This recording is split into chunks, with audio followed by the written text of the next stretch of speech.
Jangan lupa tonton, subscribe, like, and share.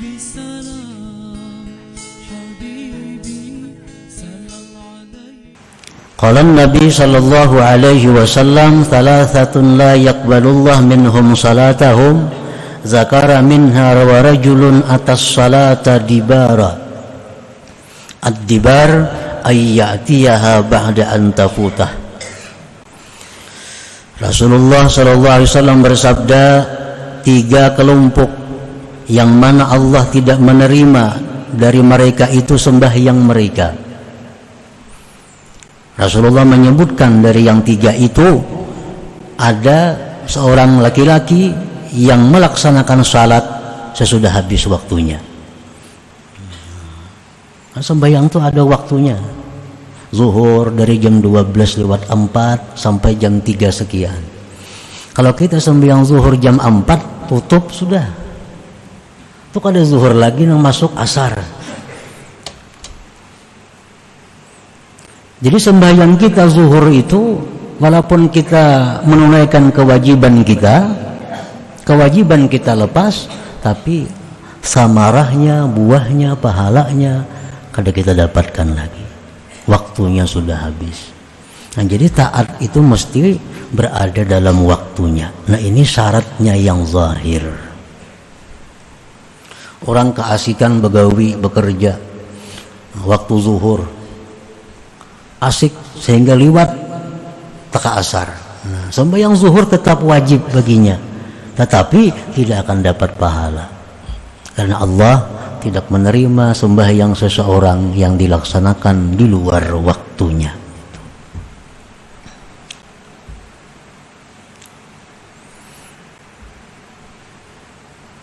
Nah, demikian pula apa-apa yang disampaikan oleh Rasulullah SAW tentang amaliyah. Yang ini baca pada waktu ini, nah, ini baca sekian kali. Nah, itu bilangan-bilangan itu adalah merupakan syarat yang zahir untuk diterimanya sebuah amal.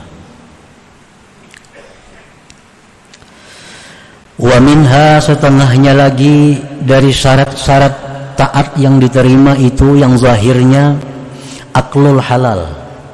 Nah, makanan yang dimakan halal.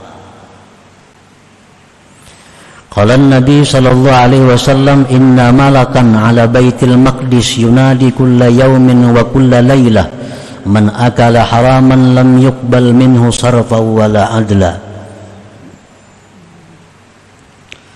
Rasulullah sallallahu alaihi wasallam bersabda bahwa malaikat di Baitul Maqdis Palestina, malaikat itu berseru tiap siang malam. Apa seruan malaikat itu? Pengumumannya, siapa-siapa memakan yang haram tidak diterima baginya baik ibadah sunat atau ibadah fardunya. Makan makanan yang haram, baik yang haram zatnya, minum arak misalnya, makan bangkai, makan binatang yang tidak halal, nah ini haram zatnya. Ada yang haram wasilahnya, padahal halal beras, tapi caranya dengan haram. Nah, itu pun haram. Nah, kita makan makanan itu, setelah itu kita beribadah, Allah tidak akan menerima ibadah itu. Allah tidak akan berkenan memberi pahala ibadah itu.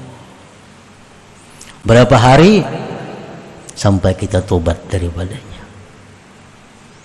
Sampai kita tobat daripadanya.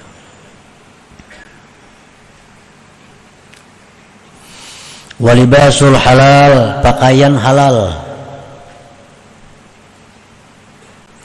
Qala Rasulullah sallallahu alaihi wasallam, man ishtara thawban bi 'ashrati darahim wa bi thamanihi dirhamun min haramin lam yaqbalillah lahu salatan ma dama alaihi. Barang siapa yang membeli pakaian dengan 10 dirham dan pada harganya itu ada 1 dirham dari yang haram, Allah tidak menerima baginya sembahyang selama pakaian itu ada di atas tubuhnya. Rupiah yang kita bawa dalam sembahyang, yang kita bawa dalam berzikir, kita bawa dalam baca salawat, rupiah baju, tapi cincin, jam tangan, kacamata, nombor kacamata. Apa yang kita pakai? Nah, di situ ada haramnya. Maka apa yang kita perbuat itu pun Allah tidak akan berkenan memberikan pahala, memberikan ganjarannya. Nah, ini syarat-syarat yang zahirnya.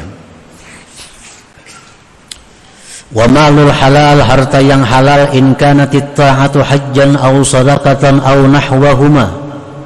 Harta yang halal jika taat itu berupa haji, sedekah atau seumpamanya. Qala Nabi sallallahu alaihi wasallam, man hajja bimalin haramin faqala labbaik qala malak la labbaika wala sa'daik hajjuka mardudun alaik. Barang siapa yang naik haji ada hartanya yang haram, dia berkata dalam ihram labbaik Allahumma labbaik, dijawab dengan la labbaik, tidak ada labbaik, hajjuka mardud, haji engkau ditolak. Ini syarat yang zahir untuk diterima sebuah amal. Qala Nabi sallallahu alaihi wasallam, la taghbitanna jami'al mal min ghairi hillih fa innahu in tasaddaqa bih lam yuqbal minhu. Jangan kamu ingin, jangan kamu iri, jangan kamu hendak menurut orang yang mengumpulkan harta dari jalan yang tidak halal. Orang saling kaya, sugih, tapi hartanya banyak kada halal. Jangan iri, jangan dituruti, jangan ingin. Karena jika dia bersedekah dengannya, lam yuqbal minhu, tidak diterima daripadanya.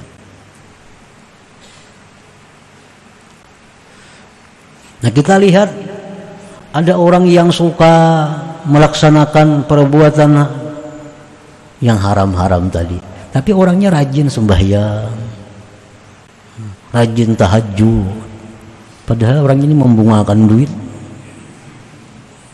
atau berhutang berbunga duit, tapi tahajud orangnya. Nah, itu biasa aja, karena memang Allah ada membuka pintu amal, tapi tidak membuka pintu kabul, pintu terima.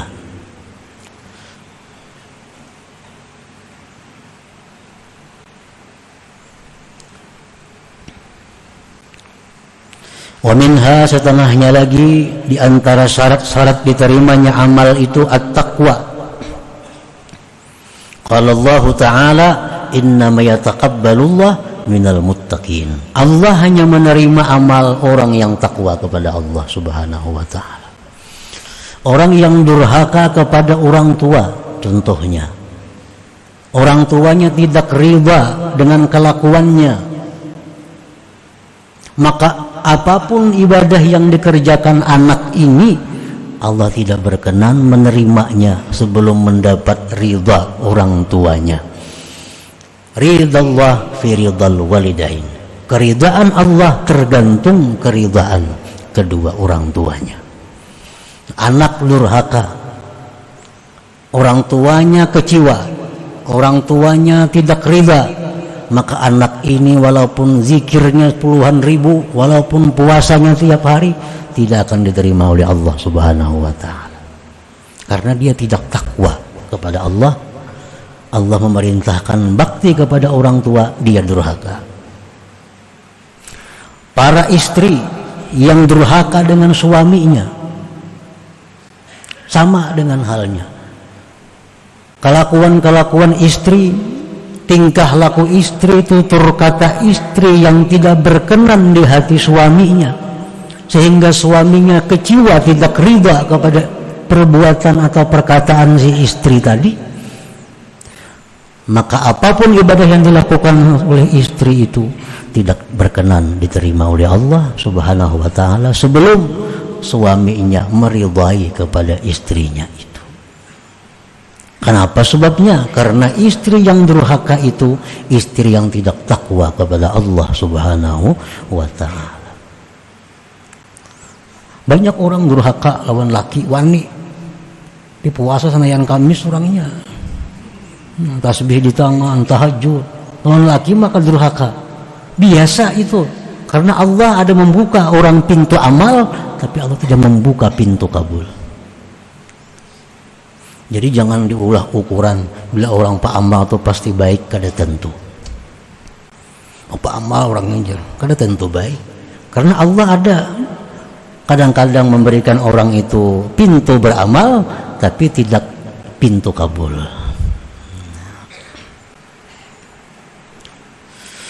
Nah, para muhibbin rahimakumullah, itu syarat-syarat kabul yang zahir. Nah, jadi kita usahakan beribadah tuh pada waktunya, tenaga yang ada di tubuh kita dari yang halal, makanan minumannya, pakaiannya pakaian yang halal. Kalau kita bersedekah atau seumpamanya dari harta yang halal. Dan lagi sebelum kita beramal, kita jadikan dulu kita orang yang takwa kepada Allah. Nah, itu syarat-syarat yang dipenuhi yang zahir. Kalau ingin amal kita ini mendapatkan pahala ganjaran dari Allah Subhanahu wa ta'ala.